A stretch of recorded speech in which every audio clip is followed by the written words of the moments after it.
उन्होंने कहा हर माँ अपने बच्चे के बारे में अगर कोई ज्योतिष आ जाए तो पूछती है ना कि जरा इसका भविष्य बताइए, जरा इसका हाथ देख लीजिए, जरा इसका कुंडली देख लीजिए। यानी माँ बाप चाहते हैं कि मेरे बच्चे का अच्छा से अच्छा हो।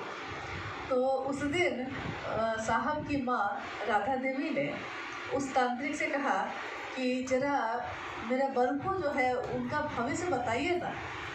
तो तांत्रिक ने इनकी तरफ देखा, साहब की तरफ। 7वां क्लास में कितना साल का बच्चा होगा? 10-11 साल। 10-11 साल के बच्चे की आंखों में देखकर उस तांत्रिक ने उस दिन कहा था कि इसकी आंखों में मोहिनी है। लाइन लिखा हुआ है उसमें, अनमिल अक्षर में आपने पढ़ा होगा कि इसकी आंखों में मोहिनी है, इससे बच के रहिएगा, मोह लेगा।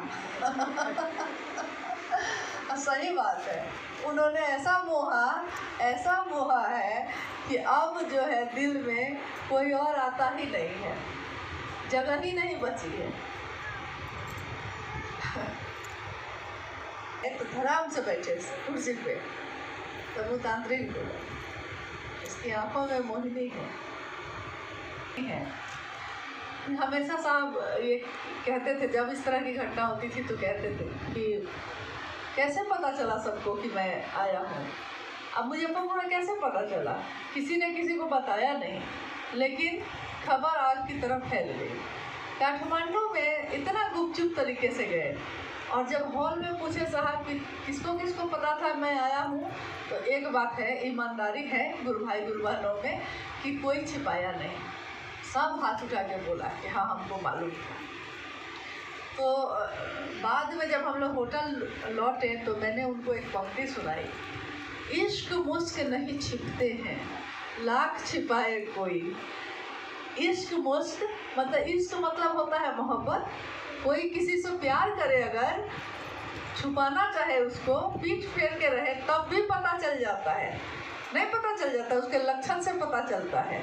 अच्छा, इसको उससे मोहब्बत है, इसको उससे प्रेम है, उसके लक्षण से, मतलब उसके देखने के अंदाज से, उसके चलने के अंदाज से आपको पता चल जाता है।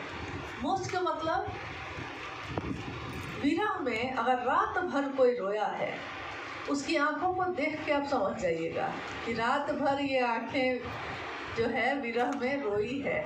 तो इश्क मुश्क नहीं छिपते हैं लाख छिपाए कोई। इश्क की खुशबू जगमग के और मुश्क में आँख है रोई। इश्क की खुशबू ही जग में फैल जाती है। तो साहब जंगल में भी अगर चले जाते तो गुरु भाई गुरबान खोज लेता कि नहीं? उनको खोज ही लेता। 3-4 बार साहब प्रोग्राम बनाए कि चलिए अज्ञातवास में मैं जाता हूँ, नहीं बना। 3-4 बार प्रोग्राम बनाई कि अज्ञातवास में चला जाए, और हमेशा हम लोग यही बोले कि जाइए ना, जाइए, आप कहाँ जाइएगा? जहाँ जाइएगा वहीं गुरु भाई गुरुवान पहुँच जाएगा। जहाँ आप खड़े होंगे वही घर है हम सबका। तो बहुत सारी स्मृतियाँ हैं, बहुत सारी घटनाएं हैं, लेकिन ये घटनाएं बताती हैं कि उन्होंने चाहा है कि महादेव को महादेव के लिए हम लोग चाहें। जैसे उन्होंने हम सभी को बिना किसी कारण से चाहा।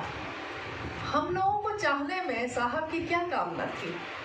साहब कहते हैं कि मेरी कोई लोकेशना नहीं थी, इसमें वित्तेषणा नहीं थी, न तो था चतुष्टय जो धर्म होता है, धर्म मोक्ष काम क्रोध, ये चारों काम भी मेरे मन में नहीं थे कि हमको आपसे सम्मान चाहिए, हमको आपसे पैसा चाहिए, या हमको आपसे सुविधा चाहिए, प्रेम चाहिए, ये भी नहीं चाहा उन्होंने। मैं तुमको प्रेम दूंगा, तुम मुझे दो या ना दो। तो वो बिना किसी शर्त के हम लोग को चाहते रहे, और हमने बदले में उनको क्या दिया है? हमसे उन्होंने बस इतना ही चाहा है कि महादेव के लिए महादेव को हम सब चाहें। तो हम लोग ये काम कर सकते हैं कि नहीं? महादेव के लिए महादेव को चाह सकते हैं कि नहीं? हमेशा ईश्वर कहते हैं कि हमेशा मतलब से ही आते हो, कभी मिलने भी आ जाओ, तो सिर्फ मिलने के लिए महादेव से मिल सकते हैं कि नहीं? साहब ने जो चाहा उनकी चाहत में अपनी चाहत मिला सकते हैं कि नहीं? मिला सकते हैं। हमको आता है ये, हम सबको आता है। जिसको हम अपना समझते हैं उसको उसकी चाहत में अपनी चाहत मिलाना हमको आता है।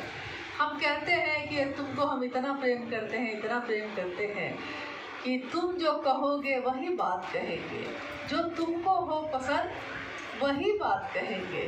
तुम दिन को अगर रात कहो तो रात कहेंगे। तो साहब ने तो इतना नहीं कहा कि दिन को तुम रात कहो, उन्होंने जो सत्य है, जो शिव है, उसी की बात की। उन्होंने कहा कि महादेव से बढ़ के कोई आपका अपना नहीं है, लेकिन आप समझते नहीं हैं। तो उस महादेव को अपना बनाइए, अपने जीवन में उनको समाहित कीजिए, अपने जीवन के हर पल में उनको लाइए और अपने घर का मुखिया बनाइए। मतलब ये नहीं कि हाँ एक कोना में महादेव आप रहिएगा, हमको जब फुर्सत होगी तो आएंगे, ऐसा रिश्ता उस महादेव से नहीं रखें हम लोग। रिश्ता ऐसा हो कि जीवन का एक पल भी आपके बिना नहीं हो, जैसा साहब और दीदी का रहा, जैसा साहब और मानीला मानव जी का रहा। आप लोग कुछ कहना चाहते हैं तो कहिए, कोई बात अगर आप